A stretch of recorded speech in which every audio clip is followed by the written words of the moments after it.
کہ اگر آپ کو کوئی نئے کپڑے نصیب ہوتے ہیں تو ان نئے کپڑوں کو پہننے سے پہلے یعنی ایک عمل اور ذکر کا حکم ہے اور اس کا فائدہ بتایا گیا ہے۔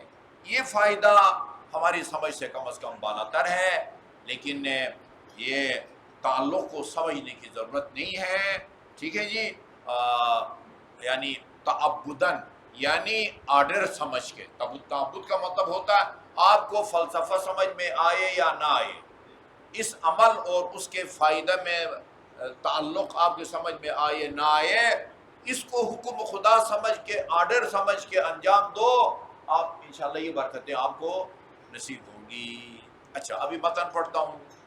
اذا کس اللہ مؤمنا ثوبا جدیدا، لفظی ڈکشنری والا ترجمہ یہ ہے اگر یا جب اللہ تعالیٰ کسی مومن کو نیا کپڑا پہنائے، یعنی خدا آپ کو نیا کپڑا دے اور آپ اس کو پہننے لگے تو اس کو پہننے سے پہلے فلیتوضا، وضو کریں۔ وضو کا مطلب صحیح وضو ہے، ٹھیک ہے نا جی۔ یعنی یہ جو بعد میں برکتیں بتا رہے ہیں، اگر صحیح وضو نہیں ہوگا پھر وہ برکتیں نصیب نہیں ہوں گی، ٹھیک ہے نا۔ صحیح وضو ہونا چاہیے، فارمولہ صحیح ہو تو دوائی کارگر ثابت ہوتی ہے، ورنہ الٹا نقصان ہوتا ہے۔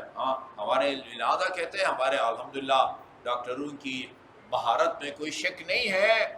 بہت سارے میں نے سنا ہے مومنین باہر سے آ کے ادھر سرجری کراتے ہیں، باہر سے آ کے ادھر سرجری کرا کے چلے جاتے ہیں، لیکن ادھر اگر کوئی کمزوری ہے وہ فارمولے کا صحیح استعمال نہ ہونا ہے دوائیوں میں، ورنہ الحمدللہ دنیا بھری پڑی ہے پاکستانی ماہرین سے، جو ہے نا مختلف بیماریوں کے ماہر ادھر امریکہ میں یو کے میں ٹاپ کے ہمارے ماہرین ہیں، لیکن ادھر جو کمزوری ہے وہ جو ہے نا ذمہ داریوں کا احساس نہیں ہے۔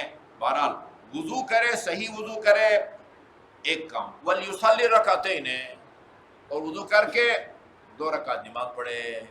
ہر نماز میں وضو ضروری ہے سوائے آپ کی نماز جنازہ کے، وہ در حقیقت نماز ہی نہیں ہے۔ ہم کہتے تو ہے نماز جنازہ، لیکن وہ نماز نہیں ہے، نہ اس میں وضو شرط ہے، نہ اس میں ہم سورہ فاتحہ پڑھتے ہیں، نہ اس میں رکوع ہے، نہ سجدہ ہے، نہ سلام ہے۔ اہل سنت پڑھتے ہیں السلام علیکم، ہمارے ہاں سلام بھی نہیں ہے، جبکہ حدیث میں ہے لا صلاۃ الا بطہور، طہارت کے بغیر کوئی نماز نہیں ہوتی، لا صلاۃ الا بفاتحۃ الکتاب، سورہ فاتحہ کے بغیر کوئی جو ہے نا وہ نماز نہیں ہوتی۔ اصل میں دعا ہے، نام اس کا جو ہے وہ صلاۃ رکھا گیا ہے۔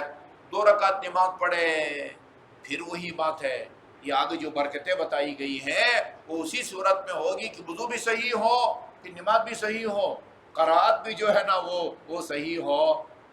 یہ ساری باتیں جو ہے نا وہ اس کے اندر ہونی چاہیے۔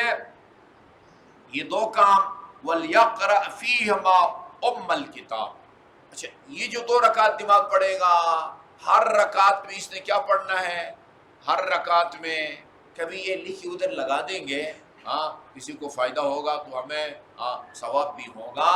اچھا ان 2 رکعتوں میں الکتاب، سورہ فاتحہ پڑھے ہر رکعت میں، سورہ فاتحہ اور آیت الکرسی، ہم فیہا خالدون تک، اور وقل هو اللہ احد، قل هو اللہ احد پڑھے، وَإِنَّا أَنزَلْنَاهُ فِي لَيْلَةِ الْقَدْرِ۔ ہر رکعت میں آیت الکرسی، سورہ فاتحہ، آیت الکرسی، قل هو اللہ، جس کو سورہ توحید بھی کہتے ہیں، سورہ اخلاص بھی کہتے ہیں، وہ پڑھے، اور سورہ قدر انا انزلناہ فی لیلۃ القدر پڑھے ہر رکعت میں۔ اس کے بعد پھر ثم یحمد اللہ عز وجل، پھر اللہ تعالیٰ کی حمد و ثنا کرے، مثلا الذی ستر عورتہ وزینہ فی الناس، یا اور اس خدا کی حمد و ثنا کرے کہ جس نے اس کی یوں ستر پوشی کی ہے، پردہ پوشی کی ہے، اور یہ لوگوں میں اس کو زینت بخشی ہے۔ وَلْيُكْثِرْ مِنْ قَوْلِ لا حول ولا قوة إلا بالله العلی العظیم، اور کثرت کے ساتھ یہ لا حول ولا قوة إلا باللہ لا حول ولا قوت الا باللہ کہنے کو عربی میں حوقلہ کہتے ہیں، بسم اللہ الرحمن الرحیم کہنے کو بسملہ بولتے ہیں، الحمدللہ رب العالمین اس کے لیے حمدلہ کہتے ہیں، حمدلہ، حوقلہ یعنی لا حول ولا قوت الا باللہ العلی العظیم۔ اس کو کثرت سے پڑھیں، فائدہ کیا ہوگا؟ فائدہ کیا ہوگا؟ فائدہ اس کا یہ ہوگا فَإِنَّهُ لَا يَعْصِ اللَّهَ فِيهِ، یہ کپڑے جب تک اس کے بدن پر ہوں گے اس سے اللہ تعالیٰ کی معصیت اور گناہ سرزد نہیں ہوگا، ان کپڑوں میں وہ اللہ تعالیٰ کی نافرمانی جو ہے وہ نہیں کرے گا۔ اور کیا فائدہ ہوگا؟ اور کیا فائدہ ہوگا؟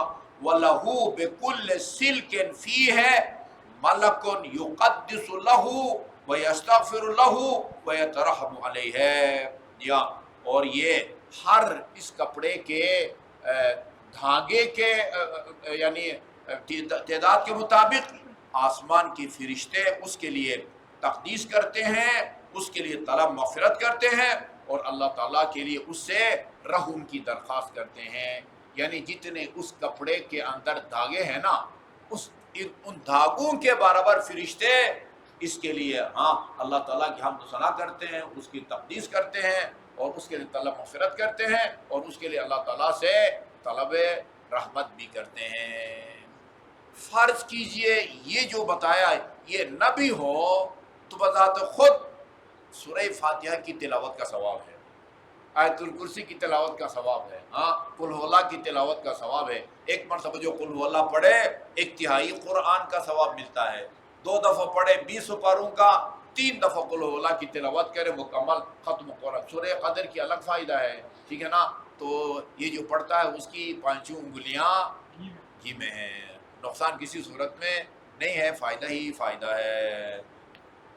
اللہ تعالیٰ سب کو نئے کپڑے جوڑے نصیب فرمائے۔ اللہم صلی اللہ علیہ محمد